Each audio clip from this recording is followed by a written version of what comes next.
गांव के किनारे बसे छोटी सी झोपड़ी में हरिया अपने परिवार के साथ रहता था। उसका परिवार बहुत ही गरीब था, लेकिन हरिया की मेहनत की वजह से किसी न किसी तरह गुजारा हो जाता था। खेती उसकी आजीविका थी, लेकिन इस बार बारिश न होने की वजह से फसलें सूख चुकी थी। घर में भोजन का भी संकट आ गया था। अजी, अब हम क्या करेंगे? घर में अनाज भी खत्म हो रहा है और फसलें तो बिल्कुल नष्ट ही हो गई। अब हमारा जीवन कैसे चलेगा? ना खाना है, ना पैसे है, अब हम कैसे जिएंगे जी? पता नहीं सीमा, मैंने सोचा था कि इस बार अच्छी बारिश होगी, लेकिन अब तो उम्मीद भी नहीं रही। भगवान जाने आगे क्या होगा। हरिया के पास अब उम्मीद की किरण भी नहीं बची थी। वो रोज अपने खेत जाता और सूखी मिट्टी को देखता, मानो वो उससे कुछ कहना चाहती हो, पर उसकी समझ में कुछ भी नहीं आता। दूसरी तरफ हरिया का पड़ोसी रामू बहुत ही अमीर किसान था।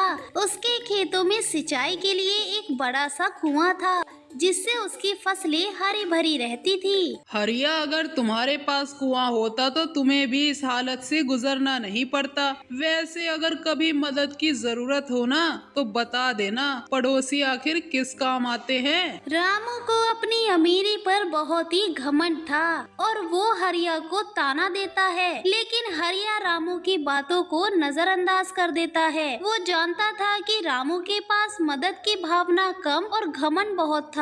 एक दिन हरिया निराश होकर गांव के पुराने बरगद के पेड़ के नीचे बैठ गया। तभी उसके पास गांव के बुजुर्ग गोपाल काका आते हैं और वो हरिया को बहुत ही चिंता में देखकर उससे पूछते हैं, क्या हुआ बेटा, ऐसा क्यों बैठा है? जैसे तेरी सारी दुनिया ही खत्म हो गई। काका, अब मेरी कोई उम्मीद नहीं बची। फसलें बर्बाद हो चुकी हैं, घर में अनाज भी नहीं है और बारिश का भी कोई असर नहीं दिख रहा है काका।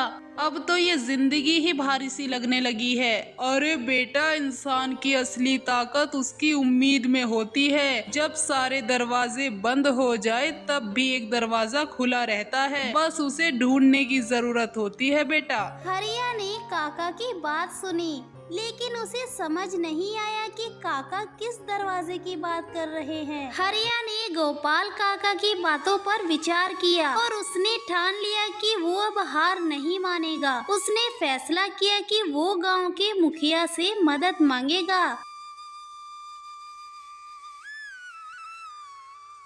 अगली सुबह वो गांव के मुखिया के पास जाता है। मुखिया जी, मेरी हालत बहुत ही खराब है। इस साल फसलें सारी सूख गई और अब घर में अनाज भी नहीं बचा है। कृपा करके मेरी मदद करें मुखिया जी। बेटा, तू परेशान मत हो, मैं कुछ न कुछ उपाय करता हूँ। मुखिया जी ने हरिया की स्थिति को समझा और गांव के अन्य किसानों से उसकी मदद करने की अपील की। कुछ किसानों ने अनाज और बीज दिए, लेकिन रामू ने कुछ भी मदद नहीं की। भाई लोग, जो मेहनत करता है उसे ही असली फल मिलता है। मुझे नहीं लगता इस बार तुम्हारे लिए कुछ हो सकता है हरिया भाई। हरिया ने गांव वालों से जो थोड़ा बहुत अनाज और बीज इकट्ठा किए थे, उसे लेकर वो फिर से खेती करने का फैसला करता है। उसने खेत में नए सिरे से मेहनत शुरू कर दी। दिन रात कड़ी मेहनत करता रहा और सीमा भी उसके साथ इस मुसीबत भरे समय में डटकर खड़ी रहती है।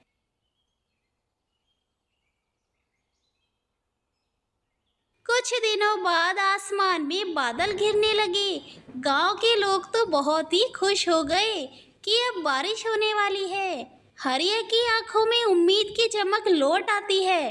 देखो जी, भगवान ने हमारी प्रार्थना सुन ली, अब जरूर बारिश होगी, देखना आप। लेकिन ठीक उसी समय रामू के कुएं का पानी सूखने लगा। उसकी फसलें खतरे में पड़ गई। उसकी बेटी रानी बीमार हो गई थी और उसे इलाज के लिए पैसों की बहुत ज्यादा जरूरत थी। रामू अब परेशान हो गया था, क्योंकि अब उसे समझ में आ रहा था कि उसकी संपत्ति भी उसे हमेशा खुश नहीं रख सकती। रामू ने सोचा कि वो अब हरिया से मदद मांगेगा। आखिरकार जब उसकी स्थिति ज्यादा ही खराब हो गई तो उसने हरिया के घर जाने का फैसला किया। हरिया भाई, मुझे माफ कर दो। मैंने हमेशा तुम्हारी गरीबी का मजाक उड़ाया है, लेकिन अब मेरी बेटी की तबीयत बहुत ही खराब है भाई, क्या तुम मेरी मदद कर सकते हो? हरिया ने रामू की स्थिति देखी और बिना किसी हिचकिचाहट के उसकी मदद करने के लिए तैयार हो गया। तुम चिंता मत करो रामू भाई, हम तुम्हारी बेटी का इलाज कराएंगे। इंसानियत सबसे बड़ी चीज होती है। हरिया ने रामू की बेटी को डॉक्टर के पास ले जाने में मदद की और कुछ समय बाद रानी बिल्कुल ठीक हो गई।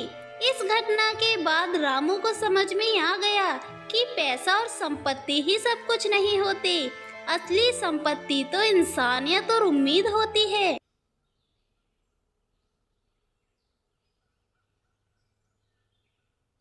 गांव में फिर से खुशहाली लौट आई और हरिया की मेहनत का फल भी उसे मिला।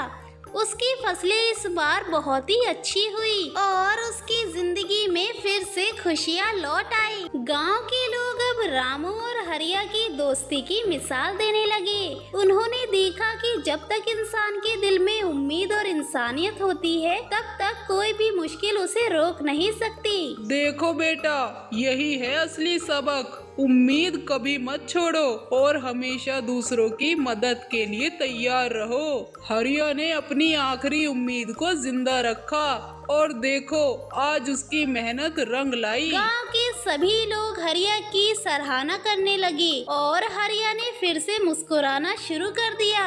इस कहानी से हमें ये सीखने को मिलता है कि कभी भी उम्मीद नहीं छोड़नी चाहिए, चाहे हालात कितने भी मुश्किल क्यों ना हो। सच्ची मेहनत और इंसानियत हमेशा जीत जाती है।